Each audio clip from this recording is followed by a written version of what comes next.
Good morning, everyone. Spring's here. I decided boots are done. I'm over it. Winter is gone. Okay, so we've got a great panel here today. I want to start off by saying, we talk a lot about innovation now in marketing and advertising, but let's really be frank. What's really going on here? We're basically living in a world of cover your ass. All of you know it. We kind of pretend it's not here. Let's talk about how you all in your organizations are getting away from the cover your ass mentality, and what are you doing, whether it's structurally, outside, publicly, to encourage creativity and innovative practices. And let's not give a big publicity stunt for your companies, but give us 2 things that you've really changed that you can point to in your organizations. Start, JR. Great, thanks so much. First of all, thank you for allowing me to be on the panel with my such accomplished and astute colleagues here. I'm trying to think of a good analogy. I'm going to the Yankee game tonight. I feel like I'm on the stage with the New York Yankees, and I am someone who's on the level of maybe the AAA Scranton Rail Raiders, who are the Yankees AAA team. So very privileged to be here. Quickly, in answer to your question, like what we're doing internally, I think to lead to creativity and innovation, you have to have, it's about the people, frankly, and it's about diversity. What we're trying to do at MasterCard is push for a very diverse team.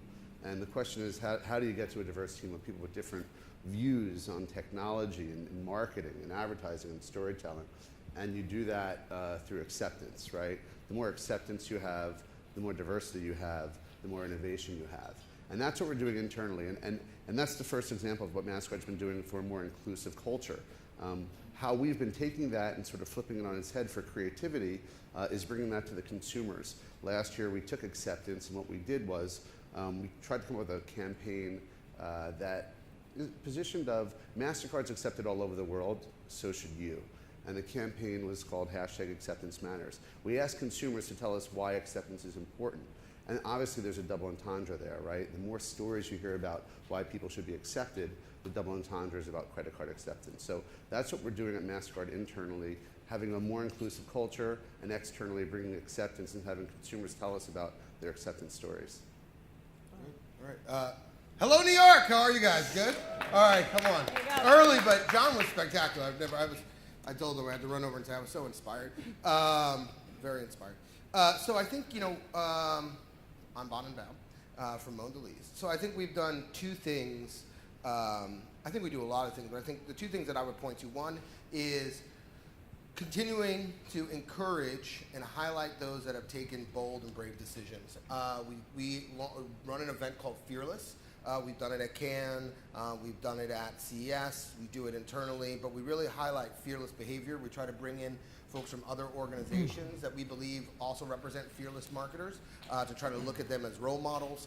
And so I think what we've really done is really highlight and raise to the surface those people who are driving fearless behavior. And so really trying to change the culture by highlighting those that are actually making change. And then I think one of the programs that we launched, which was called Mobile Futures. And so what Mobile Futures was, again, was how do we continue to hack culture so that we build the culture of the people that we want. And it was the first mobile accelerator, and the whole idea was to match startups and brands. And so we wanted to do 3 things. One, operate at a speed that we weren't used to, so bring the future to life in 90 days. Partner with partners that we usually don't, so startups that were less than 2 years old. And then the third was really drive a cultural transference. And so the people had to actually go and work for the startup for a week. So they left their day job and actually worked for the startup for a week.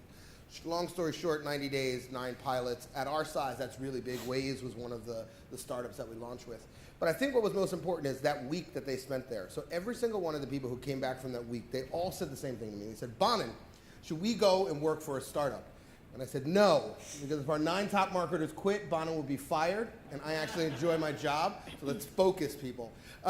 But I said, just imagine if you were to take what you learned there and begin to apply it in our organization with greater resources, brands that are a little bit bigger. And we began to call those people intrapreneurs. And now every single week we highlight an intrapreneurial thing that people are doing.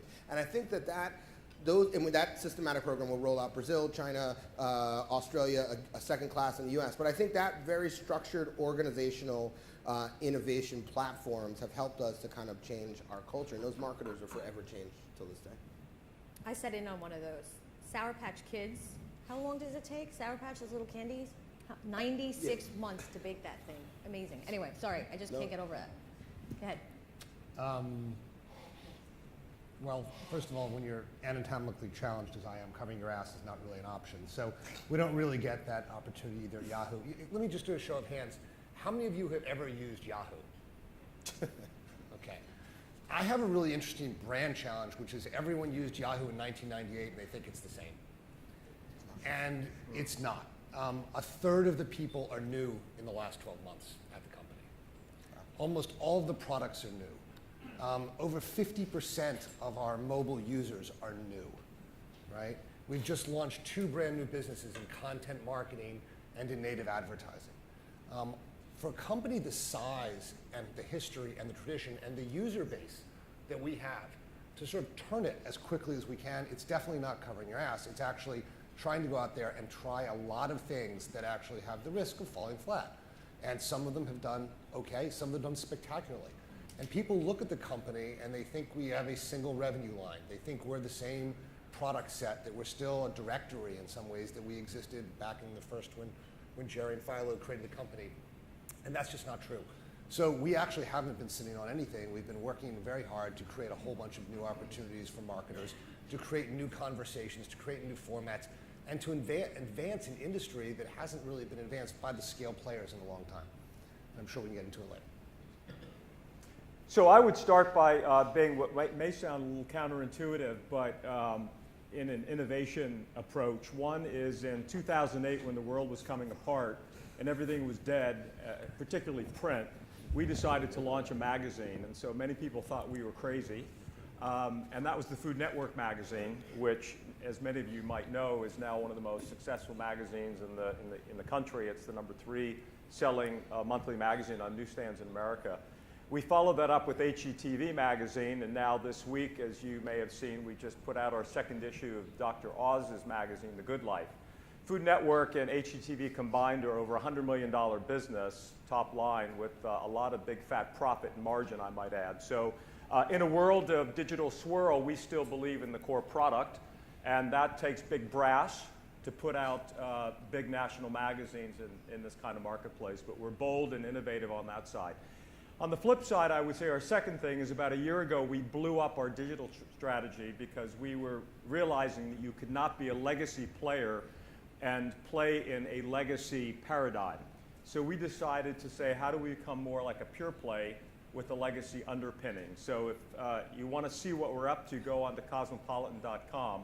We've moved it from 9.5 million uniques to 24 million uniques within the last year, all organic growth. And by the end of the year, it will be over 30 million, probably 35 million uniques, and will be the largest website reaching millennial women, branded website reaching millennial women in the world. So big, huge, bold innovation and acting more pure play than legacy. I figured by wearing Vans, I could skirt this question a little bit. Are we innovating yet? Are we not innovating? So a few things. One, in the world that we operate in as a business, we actually need to innovate in order to appeal to talent that continue to make our clients successful, right? So it's not a question of cover your ass or innovation. It's more, how do we scale innovation on a daily basis? And we do it through a few things. I mean, we want, John made a reference earlier around walking the talk. I think that's where Horizons had or made the greatest steps, most recently launching a handful of services that extend well beyond media, taking kind of a leadership role within the content development space, extending out the capabilities that we put in place on behalf of clients on a daily basis across social marketing efforts, and then yesterday, getting more actively involved in the sports marketing arena. I think it's about making calculated risks, but I think in order to create success internally, your employee base, and certainly our organization has been successful for a number of years now on an ongoing basis, you need to see change, and you need to see change that actually impacts, to the betterment or the benefit of your marketers, your clients. Okay, let's just take one specific area that's been really at the forefront. Everybody's trying and struggling to figure out mobile and to figure out how do they either transform their business for the mobile environment, or how do we reach the consumer with mobile. Bonin, let's start with you, because you obviously have a lot to say on this subject. We've heard from you over the last year, very aggressively moving into mobile. The one thing I'd love for you to do is sort of talk to us about the things we don't hear is the failures you've had or the hurdles. I mean, it's tough being a marketer and figuring this out, and you have aggressively moved money into this sector to a bigger degree than most. Can you give us some examples of the big issues that are still facing you to get money into that space, or the hurdles you have?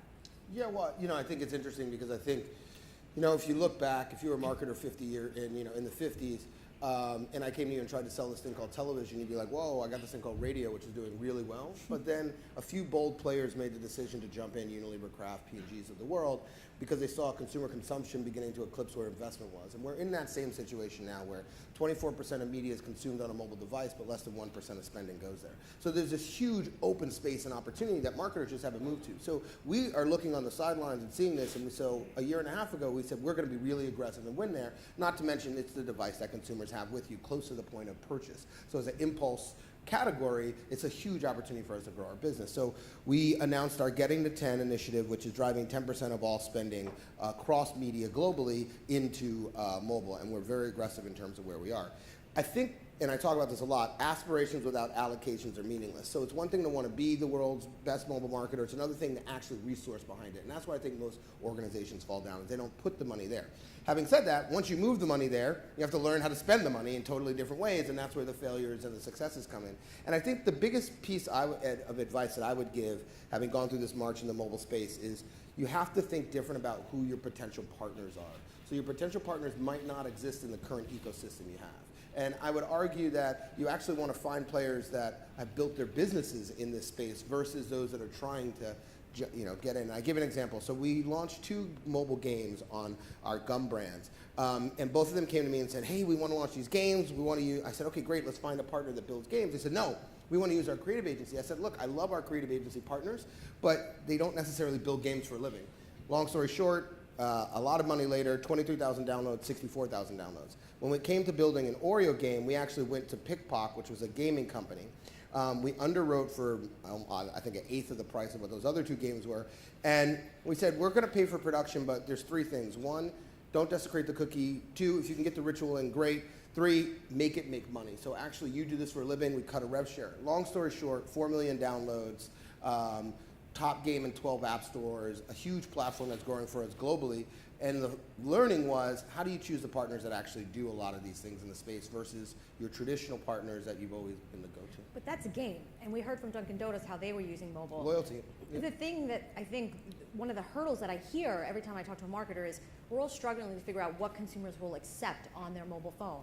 And I think there's such a tunnel vision, like, is it going to be a banner? We think so past, and how we can take past creative and put here, but is it more about find different ways to engage the consumer instead of just ripping from the past? Yeah, and I mean, of course. And so that's hence the reason why we launched Mobile Futures, which was how do we begin to look at those people that are driving this space. And we looked at, so we as part of the Getting to 10, we have a pretty structured framework of how to invest. 4 key pillars. 1, video equivalency. We know more videos being consumed on a tablet device.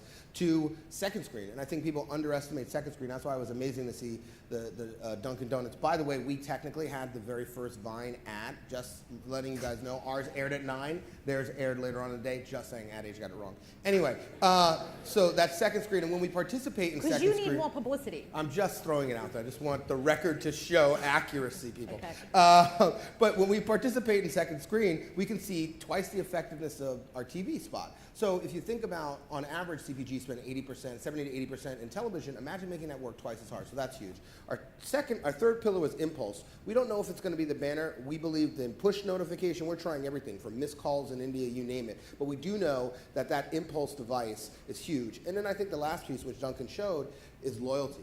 Loyalty is so big. For the first time ever, we can have a loyalty relationship direct with the consumer. Right now, we drop the products off and go, good luck, little product, please sell. But now we can actually have a loyalty relationship that's not owned by the customer, but owned by us. Okay, Donnie, I want to talk to you just Yeah. because IOB is going to put out their numbers today. There's going to be a big, oh my God, mobile's going so great, blah, blah, blah. But let's be fair, most of it's search, so don't get too excited. How much are your clients spending, roughly percentage of their budgets into mobile right now? Yeah, I wouldn't say it's quite at the level of excuse me, 10%. I think it's a little bit south of that. On the positive side, we see an ongoing, consistent commitment to the channel where historically I feel like people have been a little, just a little more cautious in exploring which campaigns or which product launches, speaking broadly across the companies that we work with. I think where we're trying to go is very similar to what Bon has expressed. We're trying to get folks to start to think about the opportunity that is over the horizon, right? The opportunity as it exists in a longer period of time. So, committing and then exploring all the areas to engage a consumer through the entire, kind of ecosystem of marketing opportunity that's available versus, hey, I can't express in a banner or whatever the ad format may be the message for this particular campaign, so let me focus on another channel. Right, Ned, I want to reach out to you because that's an issue for you. We know that Yahoo is trying to figure out how do they monetize mobile. I think Marissa recently said that right now mobile revenues for you guys are not even material, although it is growing. Tell us from a publisher's perspective, how do you convince these advertisers to put money in and what are you doing to get it? Well, it's not only a Yahoo issue, it's an industry issue. So Yahoo will have crossover this year, meaning more than 50% of our impressions will be on mobile. But fundamentally, the industry, or at least the formats, have failed advertisers. It's certainly not a lack of desire on Mondelez or any of your clients to do mobile. It's that they want mobile that works. And the problem is you've got now a market where some of the actual banner advertisers are now putting "Are you sure?" second click. So you click on the ad and it says, "Are you sure that wasn't just a thumb, a fat thumb issue?" That's not a sign of a robust and working ad environment. So we've sort of gone back to the drawing room, and we've come out with what we believe are really conversational formats, where you as a marketer become part of the conversation. People call it content marketing, people will call it stream and native ads, but those ads are performing 4 to 8 times as well as the banner buttons, and actually performs better on mobile than they do on PC. If you look at PC display is declining. If you go back 2 years and look 2 years forward, that market will decline 28%. That's not a good place for any publisher or advertiser to be betting on. Long term, you have to make the move to mobile, but you have to have a format that works. But we're getting so excited about native and sponsored content, which to me is all a bunch of noise about the old days of having an advertorial in the paper just hyped up for the digital age. Banner was so maligned and so bad performing. Anything that's 4 times better than a banner is great, but shouldn't we aim a little higher? Yeah, you should. So look, content marketing. I was on US Air yesterday, and I read in the magazine that 78% of all CMOs think content marketing is the future. And look, if it's in the US Air magazine, it has to be true. Totally true. So but I think that's the point, is right. Look, people are looking for a new model that actually does work. All of our initial stuff shows this actually works far more than any other mobile advertising model. And I think you're seeing that in some of the new trends that are actually emerging. So I do think it's going to work. Good. Michael, I want to talk to you. Obviously, I think a couple years ago, we wrote a zillion stories. Everyone did. Mobile's coming, print's dead. How do we all transform? The iPad and tablets were supposed to save the magazine business. Has it done that? Yeah, well, first of all, I'd love to ask the audience, here's my favorite question to ask people when I'm sitting next to them on airplanes as they're reading magazines and other things. What percentage of total magazine circulation in the entire US is delivered on tablet devices? Just throw out a number. 1%. Less than 10? 1? Most people will answer 20%. And the fact is it's 3%. And so here we are 3.5 years into the hyper tablet discussion, where you couldn't go and have a meeting with a marketer and you'd spend the entire hour talking about the future of how tablets were going to save the universe, not just magazines, but every other medium. And I think what we're learning is that for the magazine reading experience, that the tablet is not necessarily gained huge traction yet. That's not to say that it isn't growing. It is. We've got about 1.1 million paid tablet subscribers on the replication. We're doing something very innovative in May with 800,000 of our paid tablet subscribers. We are in 10 of our magazines putting in a 12-page beauty supplement that will be content and have one advertiser sponsor. And then all of the content is video enhanced, interactive, and click to buy. Every single edit mention is click to buy, the advertisers click to buy, etc. So we're going to get a lot of data just to see how the consumer really is playing and interacting with the space. And we'll give our partner, Elizabeth Arden was the advertiser, we'll give our partner that data and we'll learn a lot from it too. But right now the big issue is scale. So there's not a lot of scale in the tablet space in a lot of media. Even if you look at television, linear television is still 90% plus of the viewing that takes place in television with all the discussion of over the top. So scale's the issue. But we're tracking it. We'll evolve with it as the consumer evolves with it and see where it takes us. The one thing that all of you kept talking about, whether you're a publisher, a marketer, and everybody else, it's content, content, content, content marketing. Chair, I want to ask you a question. We've got media buying companies coming up with content and creative. We've got publishers that are doing it. We've got marketers that are hiring creative talent. Are Madison Avenue creative firms being disintermediated by this? It's a very good question. I could sit here and tell you that I know the answer, and frankly, the answer is I don't know. What I do know is that change is happening faster today than it's ever happened before, slower today than it ever will be. Something's happening with vendors and publishers and agencies and micro agencies and PMDs of Facebook and your media agencies and your digital marketing agencies. But the way I see it, there's an opportunity. And I think if you look at it as an opportunity for people to come together, let me give you a couple examples. So I work in the digital marketing department for MasterCard for the US. I oversee all of digital marketing, all of social media, all of CRM, and digital media. So we will get an insertion order that's been written up by the media team with the publisher, sent over to us to execute, and they'll say, this isn't executable. What do you mean? Well, it was executable 2 weeks ago, right? But there's been a change on the platform. We could have done it 2 weeks ago. We can't do it today. Or even better, it's executable today, but you know what? We can do it differently.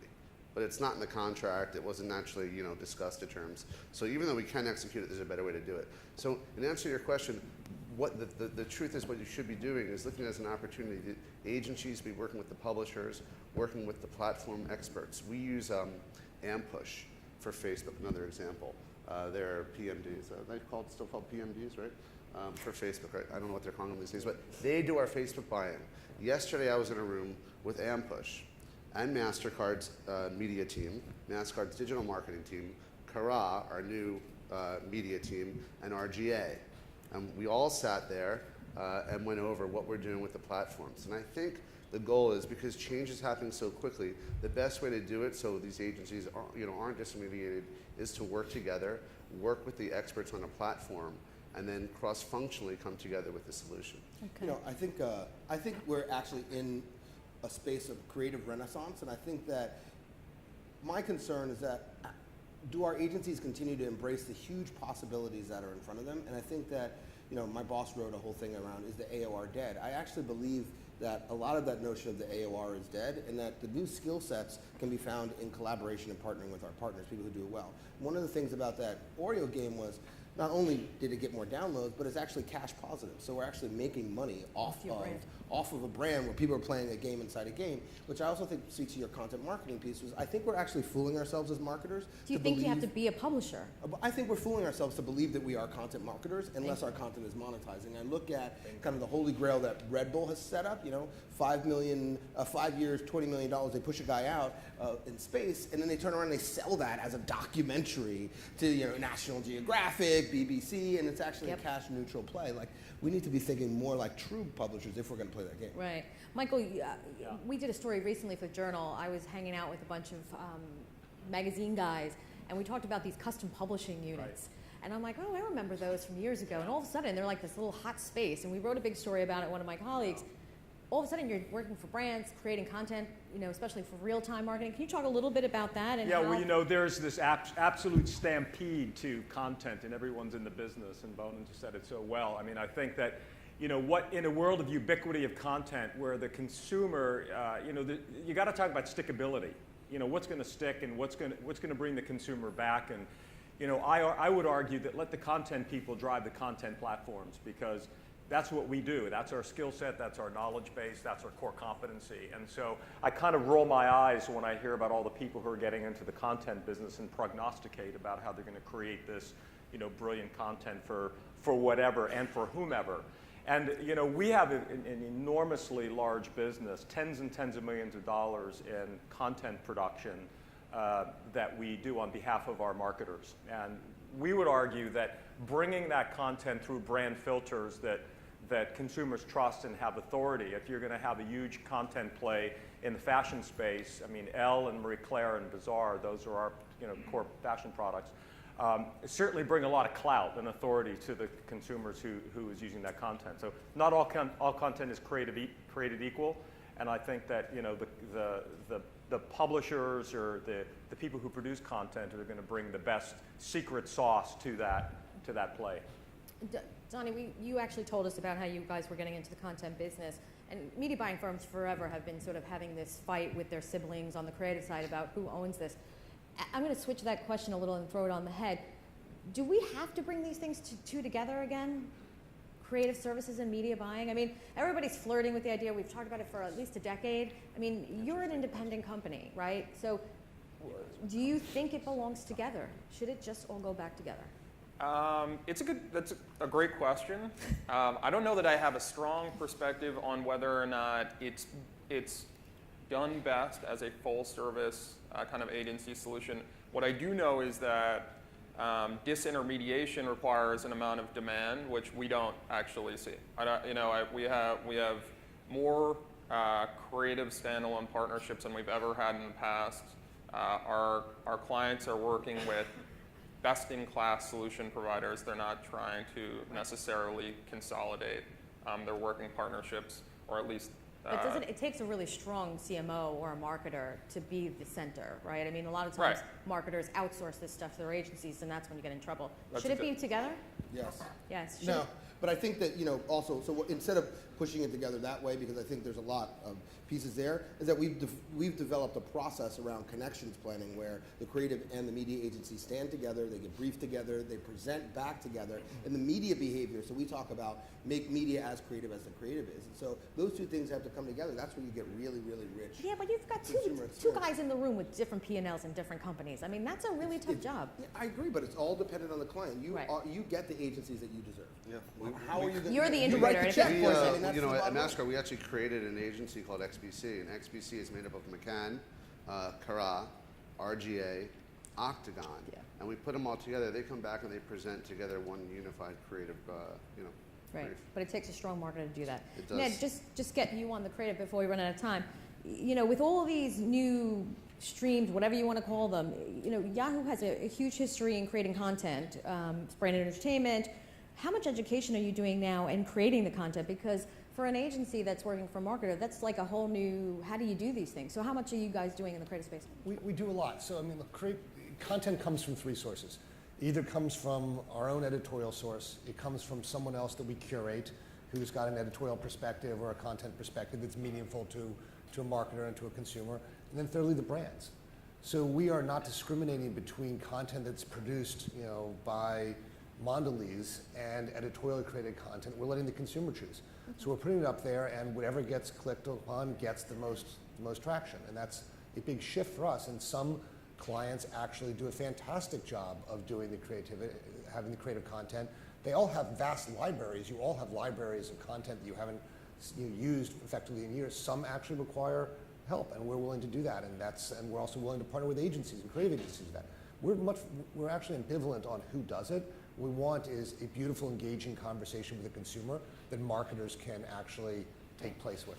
I guess the whole thing is how, we've talked about this in magazine business because they've done this for years. When does it really become a loss leader, right? If you're doing a lot of this creative as added benefit or quote unquote, the throw in, with creative being so important, like do you start to charge for it? Is it tied to an ad? That's we do. I mean, I think, what marketers come to us for our expertise, so they're very happy to pay for the content that we will produce for them, whether it's print or digital or video or social, where we're in that business. So it is a very big, robust growth area for us. But what percentage of your business is subscription, which is versus advertising? Advertising is still, 75, 80% of our business. And so a lot of the content that we produce ultimately lives through advertising buys, but also lives on the assets of the marketer's assets. So it's a great win-win for both. Yeah. All right, final question. You're all marketers. You're only allowed to pick one thing, one advertising medium, either TV, print, mobile, gaming. You're only allowed to use one. Which one would you use? I'm gonna start down there. Wow. TV. TV. Wow. Yahoo. Are you looking for I the said chief that for revenue Ned. officer job? There we go. I said that for Ned's sake. Thank you so much. You're back. I don't think there's, honestly, the separation between the mediums is actually Oh, one come we're on, finding. come on, No, come no, on, seriously. come The best things happen when you actually integrate your campaigns We know that. across television, digital, video, and everything else. yeah. And I agree. And that's the problem with our industry is it has crappy attribution modeling. No one can figure out what actually drives it, and that's what we're trying to figure out is actually pull all those things together. I think that's, we know that TV can drive. I think you know that certain things can drive. You just have to figure out what's driving and what's most Yeah, and efficient so now to do it. we now But have it takes television work. attribution. We can tell you the difference between whether your television commercial drove that actual conversion or whether your digital campaign and what percentage of each. Bond in one. Come on, take a stand. First, I was going to say, I think it takes a lot of work, and I think that's where the industry needs to really push themselves, is that we want to do channel planning. You want to know, what did this specific tweet deliver to the bottom line? Really? That's the question we're asking versus the attribution modeling. So we've done a lot around that. I am a big print guy, so maybe magazines, but in reality, I have to say mobile. Magazines. Well, I said maybe. Magazines, he did say magazines, right? 12 trades, come on, magazines. Go. Print. What was it? Print. All very good answers. My answer would probably be people, right? I mean, at the end of the day, if I had to choose one, I'm choosing my consumer. And how are you what they're reaching them? saying.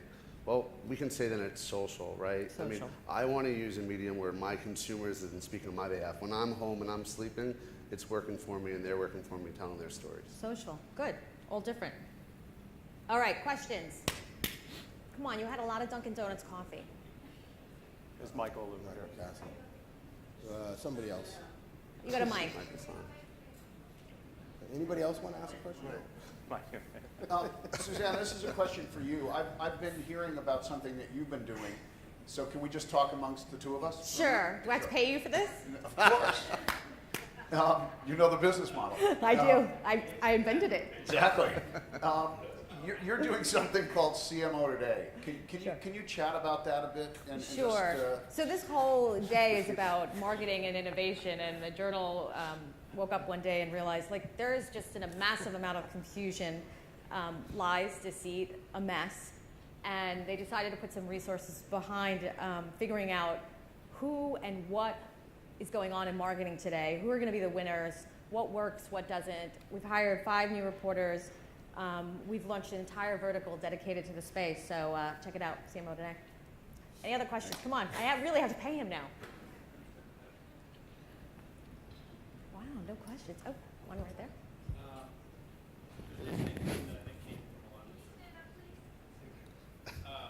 Assumptions that you thought were true 4 or 5 years ago and how the reality today is slightly different. What do you think of what's being promised today in the industry will be proven true in 4 or 5 years, and what will be proven foolish? I'd just like to jump on that if I could, because I think that one of the things to answer that is when you go across this river, there, like that famous New Yorker cartoon, there are a lot of other thoughts about what is happening in the media world. So I like to say it's the consumer stupid who consumes media, and while we're all consuming many, many platforms, I'll just throw out a soundbite here. For our world, we've got about 285 million print subscriptions that are paid for, by the way, what a concept, in America. And that's been fairly consistent for the last few years. And I think that is a huge surprise to a lot of people when they hear that, because the robust nature of the print business and magazines, glossy magazines, is, as I said earlier, counterintuitive. I think as far as the eye can see, you're going to see, if you have the right product, you're going to continue to see that happen.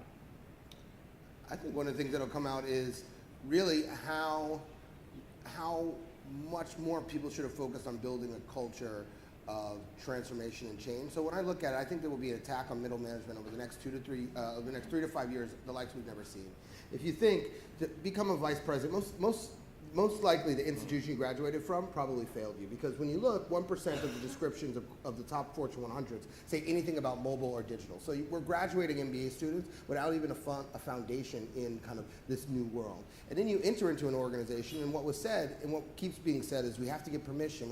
It's a shame that the cultures that exist today don't actually encourage innovation and change and those kind of things. Well, having said that, if you wanted to become a vice president 15 years ago, it didn't really matter because you had to work through one of these organizations that looked exactly the same to rise the ranks. But now, cut to 15 years, you've got these digital organizations that have been built, and by the way, they have executives that run P&Ls just as large as ours. The companies are just as big, faster growth, and every single one of them that I talk to are like, you know what, we're tired of Facebook. We're tired of Amazon. We want to go sell chocolate. We want to go sell cookies. We want to go sell cars. And when those guys start coming over, the question we have to ask ourselves is, have we prepared the employees in our organization to truly be competitive?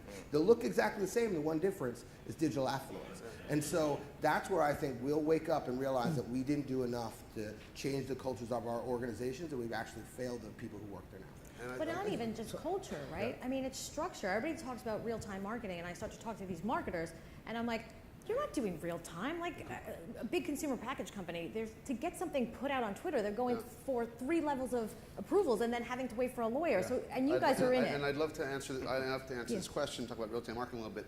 I think to term it, maybe appropriate time marketing is more important, right? ATM, that's money. You can use that. The question is, you look at I just got that. So let's look at examples. Let's look at examples, right? So I used to work for Lowe's Theaters as director of marketing. I remember when we first put advertising inside the cinemas, the consumers were not ready for it. They hated it. I mean, it was a 20. You paid for a movie. There were lawsuits. You buy your ticket, somebody's sued. I bought my ticket. It's supposed to start at 7 o'clock. It starts at 7:20. The consumers were not ready for that. And I think the appropriate time marketing. When is the appropriate time to put a message in front of a consumer? Today, that's different. It's okay to put a message or an ad in a movie theater. Chris, are used to it. Look at 2 other examples. Instagram right now is testing ads. I don't think consumers are ready for ads on Instagram. It's my opinion. Eventually they might be, but their consumer behavior is not. Now, you look at native advertising, it's probably the opposite. I think native advertising is great today. I think it works. I think it's a solution to mobile. I think consumers actually like it. But I think in 5 years, in that time, consumers might look at it and say, you know what, I can't have this anymore. I mean, native advertising are just advertorials that sort of used to run in print, and now it's a different way. But I think at the time, timing is very important. Appropriate time marketing to put the right message to the right time where the consumer is in their sort of journey within consumption of media. I think you're right. Look, every one of these things is a trend, right? And we saw the rise of social, and we saw the rise of programmatic, and now we're seeing the rise of content marketing and native. But back to your question. The thing that I think is going to happen is that John Wanamaker, the famous adage, I waste 50% of my advertising, he's going to be proven wrong. It's going to be 75, and or 80. And what's going to happen? The biggest portion of most marketers' ad budget is the most opaque, which is TV, right? It's a small panel sample. It's very hard to measure in anything other than aggregate. Wait, it's 40 years of modeling that Procter & Gamble built. $18 billion brands built on television? You're telling me that it doesn't work? I mean, I find that outrageous. I'm saying it works, but I'm saying when you look at anything, and when you start to de-average or segment or get into the granularity and causality, you find out that actually a lot of the stuff you're doing doesn't really work. And if 10% of television dollars is wasted, that's a lot of money. Inefficient, right. And so I think you're going to see a move towards recognition of what's efficient and what's not, and really identifying, because that's what every marketer is trying to do it. Efficacy and efficiency are where the pushes are, right? You want to talk about the advertising, like you talk about native and all this, and the one thing I keep saying is, programmatic and finding the measurement and finding what works. The thing that I think is missing too is the creative of the message. Like I'm seeing things in streams and I'm like, oh my God, like I would never look at that. Like we're going to the machines are going to figure it out, and all of a sudden people lost the idea, and the creativity has to grab me, whether it's on the mobile, in social. And I think that's the thing that we talk about programmatic. If I have these pairs of shoes, I bought these how long ago? A year ago. I'm still seeing retargeting with this pair of shoes. that's not efficient. Really? Yeah, I'm still seeing them, Amazon. Anyway. Haven't you worn them out and want a second pair? All right. So I'm just going to Yeah, step very in good, here because yeah. I know that this conversation could Go go on on. forever, which is why these people are the masters of change in our industry. So I just want to thank Suzanne. I want to thank everyone. I want to keep this conversation going. Tweet about it, blog about it. Stay in your seats because there's more to come. Thank you.